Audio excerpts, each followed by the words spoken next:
Hey guys, today we're going to be talking to you about our offline first API. Next slide. So this is us. That's Yuwen right there. Neil is over here, and that's me. Yuwen's always drinking beer on GitHub. You might have seen that already. I'm like the Demon Slayer guy on GitHub, and Neil, is that your picture on GitHub? What's your All right. Oh yeah. Anyway, next slide. So quick outline of what we're going to talk about today.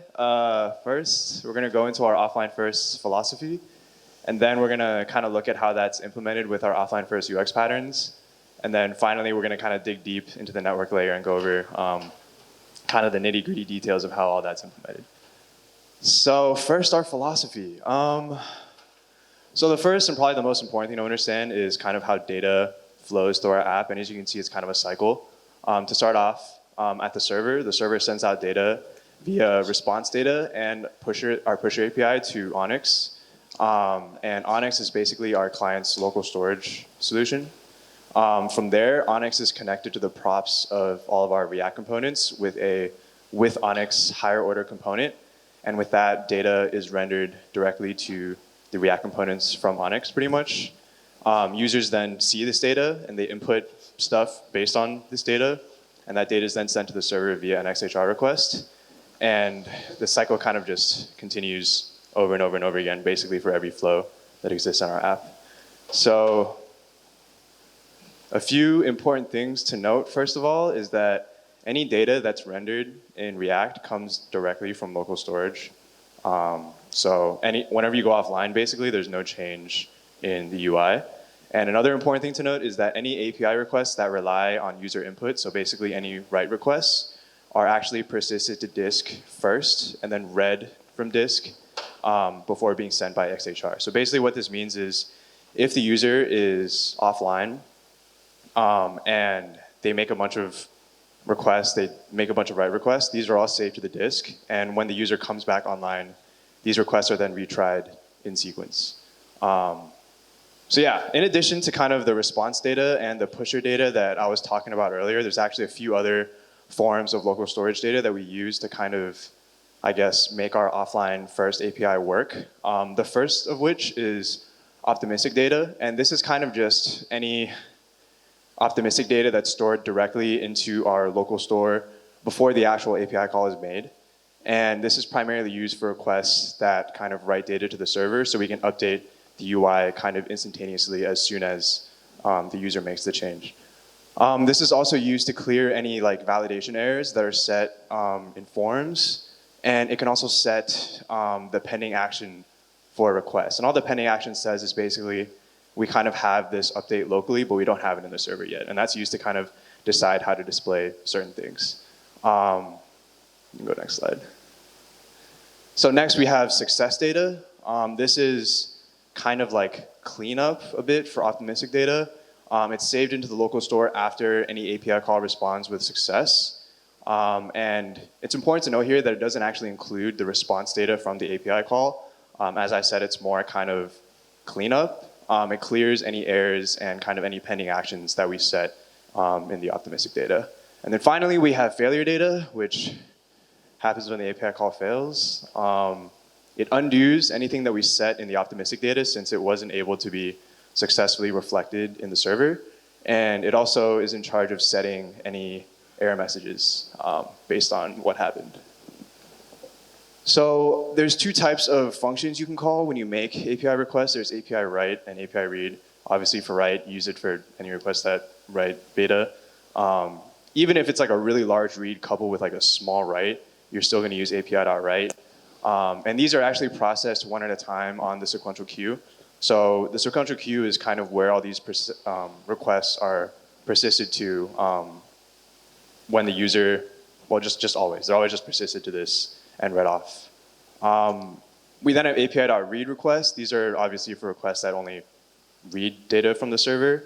And these are processed immediately once the sequential queue is idle. So basically, as soon as all the write requests are done processing and the sequential queue is empty, then we process all the read requests. So why do we have this offline first philosophy? It allows our user actions to feel instantaneous. So with the optimistic data, as soon as a user kind of submits an action or submits a form, like it'll be updated immediately in the UI. It allows us to kind of use the app with an unreliable internet connection. And finally, it keeps most of our business logic in our API layer, so most of it in PHP and C++. It allows us to avoid promise chains in the front end, and that ultimately makes the code a little simpler and easier to use for you guys. So yeah, we do this by designing all of our features with these offline first UX patterns in mind, and Yuwen's going to talk a bit about that right now. Yeah, thank you, Jasper. Yeah, so we talked a little bit about the theory behind the API. So let's talk a little bit more about how this is used in practice. You've probably seen this diagram before. If you haven't, it's on the README of the app repo. I highly encourage you to check it out if you haven't seen it already. We basically tried to synthesize UI and API interactions into 5 distinct buckets, right? And if you look, and kind of with offline behavior being the main focus. And kind of consider this chart a tool to kind of help you make decisions about what UI pattern to use. And it can also be a good explainer tool if you are going to help someone with their, just talking about how they could build their feature, right? So you can see the buckets there, A, B, C, and D. That's kind of the order of the way we prefer them. So I'll talk about each one in a little bit more detail here. So pattern A, this is kind of the flow we would like you to use most often if you possibly can. This is basically the way it works is that the app is essentially going to behave the same way it does offline as when it does online. So a perfect example of this is maybe updating my display name, right? You can try this out yourself, turn the Wi-Fi off on your phone, something like that, right? And change your name.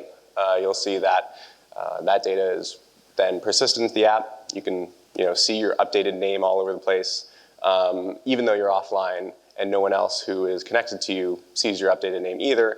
You're none the wiser. And when you go online, you're going to see that change get persisted for everybody else, right? But you won't know that that actually happened. For you, the developer, the implementation of pattern A is pretty straightforward. So basically what we'd have you do is place all the data you're going to send to the server as optimistic data. So that means it's going to be placed in Onyx right away and then queued up. So it's eventually going to get there, but it doesn't necessarily get sent to the API right away. Okay, pattern B. So this one's very similar to pattern A, right? Except we add a little bit of feedback, right? So we are going to add some sort of visual UI to essentially make you aware that whatever you've added has not been synced up with the server because of your offline status. A perfect example of this is adding a comment, right? This is something where you need that kind of real-time feedback that your message is getting to where it needs to go. So the main thing to do to use this is to essentially use what we call a pending action. And it might be hard to read, but you can kind of see that it's getting set to null there in the success data. In my optimistic data, I guess let's just have a laser pointer there. And then in my optimistic data, it's not really shown, but there is also some pending action data in there as well. So the way that this is used is when you finally do, have your API respond to your request and that it is successful, we'll go ahead and kind of ink in that UI, right? And so you essentially get the feedback, okay, you're back online. The person on the other end is now aware that this change has been made. We have a very easy way to help you have this. It's called the offline with feedback component.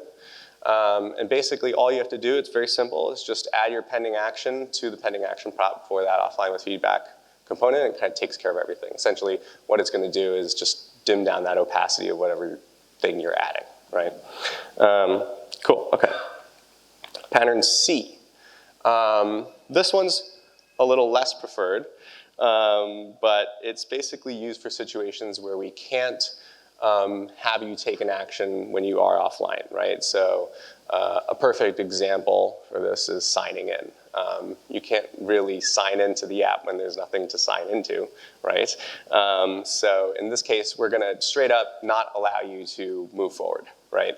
And then similarly, we have a component that can basically help you keep this consistent and do it in the way that we prefer. And this is the form alert with submit button, right? And very simple. All it's going to do is essentially, there's a submit button contained within this form, and that submit button is going to be disabled when you are offline, right? There's also an offline indicator here as well. It's always probably a good idea to include that somewhere, nearby, right? Just to give that extra feedback to someone and saying, hey, the reason why you can't interact with this form is because you're offline, right? Okay, finally, pattern D. This is the full page blocking form. This is kind of the straight up 404 not found kind of view, right? We basically straight up don't allow the user to interact with the form, to see anything, sorry, when you are offline. This is used pretty rarely, I think, but the main situation is bank account flows. So we're essentially dependent on a third-party API, right, the bank, to send us the data that we need to show you, right, or kind of where you need to go. So in this case, we're just going to show you nothing, right? There's nothing we can do. We don't know what bank account data we're supposed to be showing you, so we have nothing to show you, so we're not going to show you anything at all. Yeah, pretty simple. Again, very simple. Keep doing this with a very simple component to help you with that, right? Full page blocking offline view. It doesn't even take any props. Basically, all it does is, if you are offline, we'll take everything that's inside of it and just replace it with not found, right? Yeah, happy to answer any questions you may have about some of these specific patterns. I went through them relatively quickly. But for now, Neil is going to dive even deeper into the mechanics of offline first. Yeah. Okay. Does this work? No.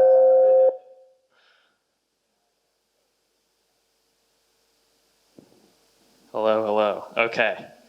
So thank you, Yuwen, for that overview of the UX patterns. And now that we understand that and the philosophy, we'll figure out how some of it works under the hood a little bit. So in our app, we have the sequential queue, which processes the write requests. And so it's a queue. I'm sure many of you are familiar with that data structure. It's basically like a line where the requests wait until they're able to be processed.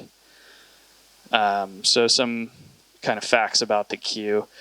So first of all, it persists the requests and it completely pauses the queue when you're offline. So as an example, say that I'm on my way back from this conference on the plane and I want to start a chat with somebody cool that I met. So plane Wi-Fi isn't working, but I know their email, so I can just go ahead and create this chat with them.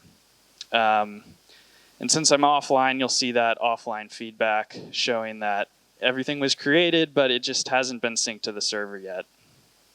And you probably can't really read it, but in the network tab there, you can see that there is no open report command or request that has been sent. It's just sitting in the queue, persisted, waiting till we're back online.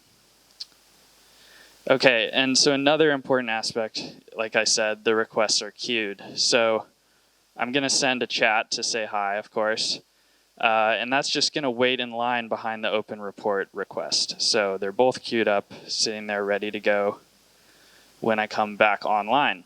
So now I'm at home, I'm back on the internet, and what's going to happen is first this open report request will be read from storage and processed, sync to the server, send back some data, and then the same thing just happens for the add comment request. And so this kind of ensures that none of my work that I did while I was offline is going to be lost. It's all persisted. I'm not going to end up in a situation where I lost 3 hours of work. So just a quick recap to help you all remember. Requests are persisted with Onyx and processed sequentially. They're not processed while offline. When going back online, the queue flushes and begins processing the requests. And it'll keep going through all of them until it's empty. And then, of course, it has nothing to do, so it just stops. And then the last kind of extra piece I'll add in here is that we recently added a retry mechanism. So in the past, what would happen is if there was a network error or if our backend was down, we would retry like 10 times super quickly. And then we would just toss out the user data. So that's a really bad experience. So we just made this exponential back off where it just gets slower and slower and slower, but we never actually toss out that request. And to be specific, when it, this is a network error, so it's like if the request fails with an error message, you're going to get that back. It's a different kind of failure. So to make this stuff happen in like a convenient way, we have these middlewares. And there's a series of them. You can barely see them, but we have logging, recheck connection, reauthentication, and save response in Onyx. So every request is processed with this process with middleware function, which just creates this promise chain from the response and then all the middlewares. So each middleware takes in the last response and the request, and it can either return the response or throw an error. And really only 2 of these are relevant to offline first. So recheck connection's pretty straightforward, kind of as it sounds. We do set a timer so that if we haven't gotten a response in a while, we'll recheck if we have a connection.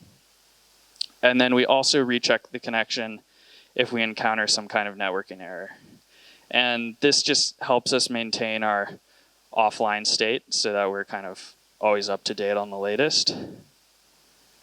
And then lastly, we have save response in Onyx. And this is where the magic happens for saving all the data that comes back from the request or in the response. And it's important to note that pusher is handled separately. This is just the response. So yeah, we basically call this onyx.update method first with our response data. And Onyx update goes through the Onyx data in the response, which is like a list of updates to apply to Onyx. And each has the method we want to call and the key we want to call it on, and then the value. So we can either set or merge usually. And then we also do the same thing with the success data and the failure data if it exists and if we're in that success or failure state. So it's not something you really have to think about, which is nice. It's just all handled here. So we do have some skeletons lurking in the closet. There's maybe some problems with this. Can anybody spot a problem in the previous examples? Could you repeat that?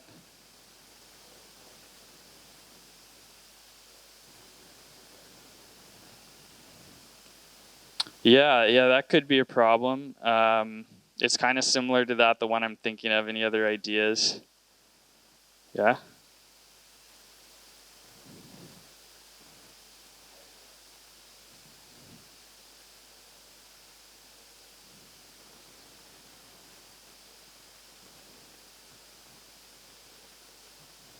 Yes. So yeah, that's the replay effect that we kind of have right now. So here's a quick video. It's really fast. Pay close attention to the order of the chats. So I go online, and then that happens. So the requests briefly get out of order. And it's pretty quick. It's not like the worst thing in the world, but this is not a polished chat application, really, in this case.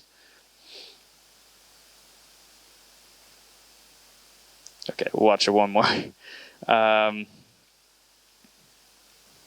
Okay, so to kind of describe this case, requests are processed one at a time when we come back online. And these messages in the chat are ordered by their created timestamp, which they have set locally in the optimistic data. And so when we go back online, we're going to call open report, and open report creates this created message, that say hello message.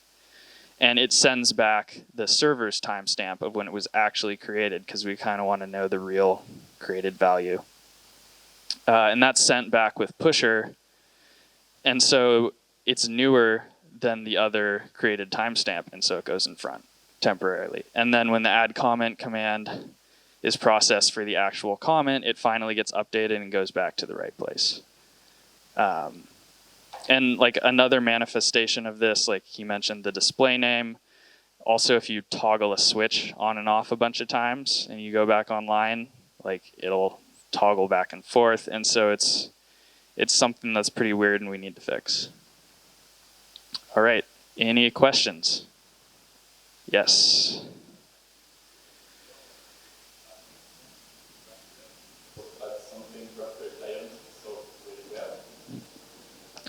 No, I don't believe we did.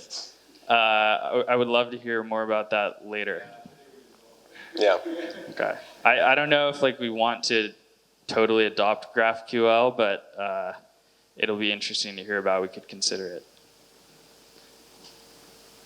Yes. So how big was this being offline problem, and what were some use cases there, which is why you tried to solve it? Why did you solve this? Good question. I think basically, like a lot of it comes from David, I know, and others, but like a lot of chat apps are kind of terrible when you're offline. And at Expensify, we do a lot of traveling, which is a ton of fun. But as you know, when you're traveling, you're often without an internet connection, or you're on some terrible cellular network. And it's really hard to use these chat apps. Like, we don't use Slack when we're traveling as a company. We use WhatsApp instead, because it's a little better with this stuff. So we wanted an app that handled this really well. Oh, yep. Since we persist the request to the disk, does that mean on the app, if you're offline and you do something and then you completely kill the app, it'll still be there when you open the app again? Yeah, good question. Yeah, it'll still be there because it's saved in memory on your phone. And so when you open the app back up, we actually like read things right away. And we don't even like show anything until we've read the persisted data. Yeah, so I should repeat the questions. The question is, if you change the shape of the data in the back end, how do you make sure you change the shape of the optimistic data in the front end? And I think the short answer is like things break and we notice. And also you must think about that when you update the back end. And that's like a big job, but at the end of the day, you can see what response you're sending, and you should be paying attention to that. Yeah, ideally you want to keep those two things in sync. And then the other thing is, I mean, if you're writing success data from the API, that's also just going to dictate the UI right away. So it's like you're having the API actually change the UI just based on its response. So sometimes you don't even need it, right? Yeah. Yes? Is there an instance when you actually drop a commutation representative? Like that you can't mutate like later in the task because some state of the server changed? Yeah, so as far as I know, generally not. The one, I guess, what will happen sometimes, like especially with pattern B, is yeah, we can't make an update because maybe the data is stale, or there's some kind of error, and so we'll show an error message. So can you guys think of anything? That's mostly so like the policies, workspaces, we have like a last modified, I guess member for each policy, and it's really just a timestamp to see like when a policy was last modified. If you try to modify a policy with data that's older than what the last modified timestamp is on the server, then the server will straight up just reject that change. So I guess the answer is like I don't really handle that in the front end. It's more handled in the other. Yeah. Kind of along those same lines, are we thinking of ways to like say you change the display name 50 times on your